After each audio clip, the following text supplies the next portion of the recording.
The emergency session of the Galactic Council convened in the crystal chambers of Nexus Prime, their voices echoing through the translucent walls with barely contained panic.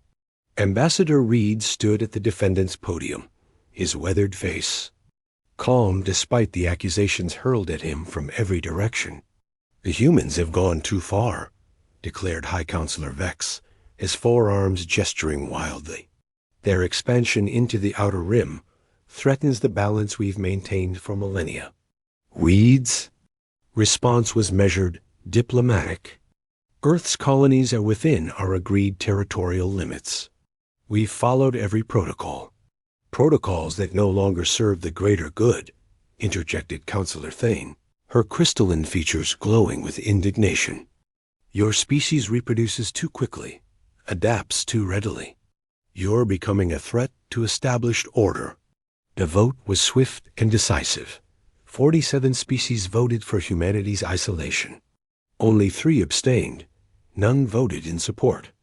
"By the authority vested in this council," Vex announced, "humanity is hereby expelled from the Galactic Union. All trade agreements are terminated. All diplomatic relations severed. You have 30 standard days to withdraw from all contested systems." Reed's jaw tightened. "And if we refuse? Then you'll face the consequences of defying the united will of the galaxy." The transmission reached Earth within hours. President Martinez stood in the Situation Room, surrounded by military advisors and cabinet members. The weight of the decision pressed down on everyone present. "Sir," Admiral Kane said quietly, "the fleet is ready." Martinez nodded slowly. "Signal all colonies to begin evacuation procedures. Full military alert across all systems." "What about the protocol, sir?" Kane asked. "Not yet. Give diplomacy one last chance." But diplomacy had already failed. 3 days later, the first Council enforcement fleets appeared at the edge of human space. The Altarian Third Fleet, supported by Centauri battlecruisers, moved to blockade the agricultural world of New Haven. Captain Morris watched the alien vessels approach his small defensive force. 50 human ships against 300. Odds were hopeless, but he'd received his orders. "All ships, this is Morris. Remember, we're buying time for the civilians." The battle was brutal and brief. The human ships fought with desperate courage, but superior numbers in technology told. The tale: New Haven fell within 6 hours. The evacuation ships never made it out. Similar scenes played out across 12 human colonies. The Council's message was clear. Humanity would be contained, controlled, or eliminated. The transmission from Admiral Kane reached President Martinez as reports of the massacres flooded in. "Mr. President, the Geneva is reporting massive casualties. The Council fleets are targeting civilian transports." Martinez closed his eyes. When he opened them, his expression had changed. "Admiral, you have authorization to implement the Extinction protocol. Sir, are you certain?" "Once we begin, there's no going back. They made their choice when they started killing our people. Execute the protocol." The human fleet had been waiting in the dark spaces between stars, cloaked and silent. 150 ships, each one carrying weapons that officially didn't exist. Technology that humanity had developed in secret, preparing for this exact scenario.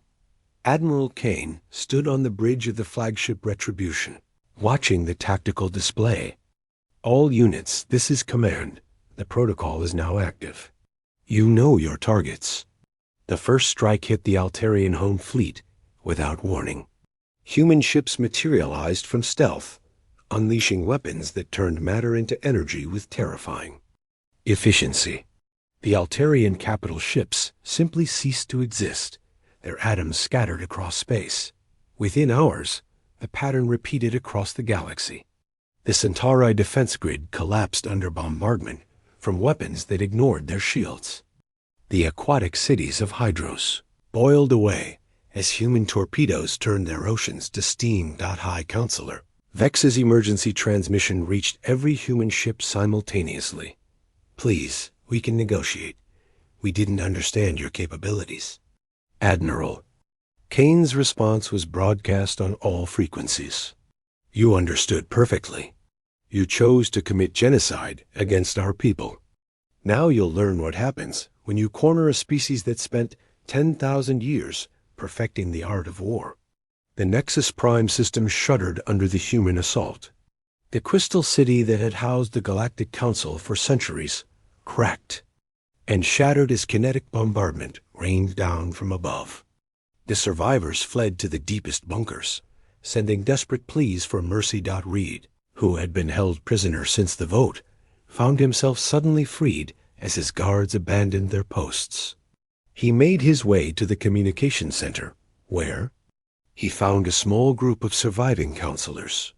Call them off, Thane begged, her crystalline form flickering with fear. We surrender. We'll restore humanity to the Council. Reed shook his head. The time for councils and negotiations is over. You declared war on humanity. Now you get to see what humans do to those who threaten our existence. The final transmission came from President Martinez himself, broadcast across the galaxy. To all remaining civilizations, humanity extends an offer of peace to those who had no part in this betrayal. But know this, we will never again allow others to dictate our fate. The age of human isolation is over. The age of human dominance has begun. The Extinction Protocol had succeeded beyond its designer's wildest calculations. In 72 hours, the galactic balance of power had shifted irrevocably. The Council's fleet lay in ruins, their worlds either conquered or abandoned. As the human ships regrouped, preparing to establish new colonies on the worlds they had claimed, Admiral Kane reflected on the cost of their victory. Humanity had proven they could not be caged, controlled, or eliminated. But in doing so, they had also proven something else, that when pushed to the brink, humans didn't just fight back.